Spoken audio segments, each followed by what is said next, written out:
Nous devons, à très court terme, reclarifier le cadre et les conditions politiques de notre intervention au Sahel. D'abord et avant tout, avec les 5 États africains, membres du G5 Sahel. J'attends d'eux qu'ils clarifient et formalisent leurs demandes à l'égard de la France et de la communauté internationale. Souhaitent-ils notre présence? Ont-ils besoin de nous? Je veux des réponses claires et assumées sur ces questions. Je ne peux ni ne veux avoir des soldats français sur quelque sol du Sahel que ce soit, alors même que l'ambiguïté persiste à l'égard de mouvements anti-français, parfois portés par des responsables politiques. La République française Macron, qui lui a fait savoir, et hier il a dit explicitement, après le sommet de l'OTAN, qu'il faut que les voix qui suscitent, portent, divulguent ce qu'il appelle le sentiment anti-français dans les pays francophones d'Afrique, se taisent. Le président français demande à nos chefs d'État africains francophones de fermer nos bouches. Parce que, selon lui, nous cultivons un sentiment anti-français. Mais vous savez très bien que c'est faux. Monsieur le Président Macron, il n'y a pas de sentiment anti-français ici. Ce que vous appelez sentiment anti-français, d'ailleurs, comment vous allez présenter ça? Je suis en train de parler en français, là. J'ai rien contre le français en tant que langue. Je parle pas en sénoufou, ou en djoula, ou en serer, ou en wolof, ou je ne sais quoi, soninké, bambara, ou quoi d'autre. Je parle en français. Je n'ai rien contre le français. J'écris, je m'exprime, je travaille en français. Je n'ai rien contre les Français. Nous n'avons ici, en Afrique francophone, rien contre les Français. Ils sont nombreux, ils ont des entreprises, ils créent des emplois pour nous, ils payent des impôts. Nous sommes nombreux à travailler avec eux, à travailler pour eux. Ils travaillent souvent pour nous. Nous sommes des amis, nous nous marions, nous vivons ensemble, ici comme en France, sans aucune animosité. Donc, c'est pas un sentiment contre les Français ou contre le Français. Ce que vous appelez sentiment anti-français en réalité, c'est un ras-le-bol, c'est une révolte, c'est un refus de la mainmise de l'État français sur nos autorités et par ricochet sur nos économies, sur nos peuples. C'est ce que nous refusons. Les relations incestueuses entre l'État français et les États africains, c'est ce que nous refusons.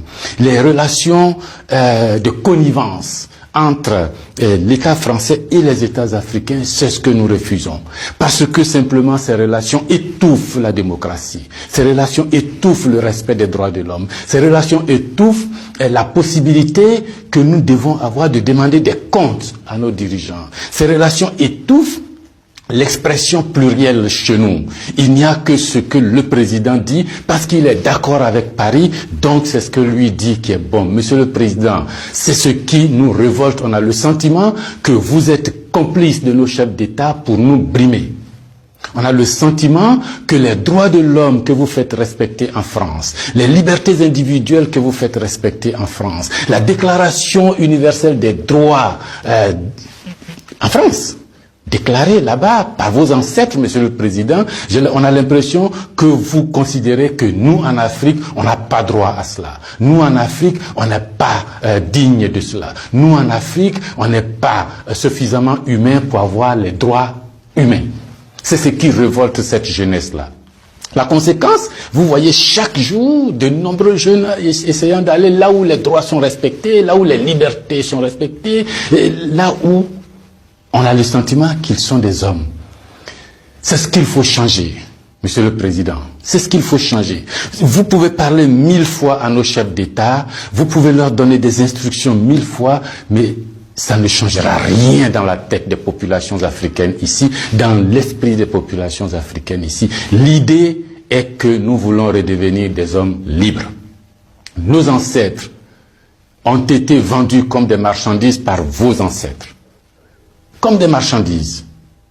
Pendant de 1500 à 1890, c'est par là, comme des marchandises. Nous fermons les yeux là-dessus. Nos parents ont été gouvernés par la décision que vos parents ont prise à Berlin de venir s'accaparer nos territoires, nous-mêmes, nos fleuves, nos rivières, nos matières premières, de prendre possession de nous. Ça a duré près d'un siècle. Fermons les yeux là-dessus. Vos prédécesseurs ont considéré que nos chefs d'État devraient être juste des délégués pour eux, pour nous maintenir ici. Comment on peut avoir le sentiment français quand on descend à l'aéroport d'Abidjan, le boulevard qu'on prend s'appelle Giscard d'Estaing. Le pont qu'on emprunte s'appelle De Gaulle. Et la route qu'on utilise pour aller à l'université s'appelle boulevard Mitterrand. Et puis partout, on a Trèche-la-Plaine, Port-Bouët, Binger. Non! Ce que la nouvelle génération veut, ce que nous voulons, c'est l'autodétermination. Que nos chefs d'État nous rendent compte ici, qu'ils ne soient pas obligés d'aller vous rendre compte pour se donner une certaine légitimité, comme Macron est d'accord avec moi, comme Chirac est d'accord avec moi, comme le chef d'État français est d'accord avec moi. Donc ici, vous allez faire ce que je dis, parce que sinon vous allez avoir des problèmes. Monsieur le Président, tant que ça durera comme ça, les gens ici auront le sentiment que l'État français est complice de leur brimade, de leur pauvreté, de leur chômage. C'est ce que nous voulons changer. C'est ce que nous voulons changer. Renvoyer Kako Noboko, renvoyer Kemi Seba, renvoyer Nathalie Yamb, contester les propos de Salif Keïta ou je ne sais qui d'autre, ça ne changera rien. C'est dans la tête de chacun. Chacun de nous, les gens, ces idées-là ont imbibé notre esprit maintenant. Le désir de liberté, vous devez connaître ça. Vos ancêtres se sont battus pour avoir cette liberté. On fait plusieurs guerres pour jouir de cette liberté. Ce que nous voulons, c'est ça. Liberté de commerce, liberté de nous organiser, nous autodéterminer, faire ce qui est bon pour nous, sans nuire à vos intérêts. Mais ça ne vous dit pas de venir nous imposer vos intérêts. Si vous pensez, chers auditeurs, que ce message vaut la peine d'être diffusé et que nous soyons nombreux à nous l'approprier, sans animosité, sans bestialité, mais avec fermeté et conviction, il faut liker, il faut partager. Parce que c'est l'Afrique de demain qui se joue là.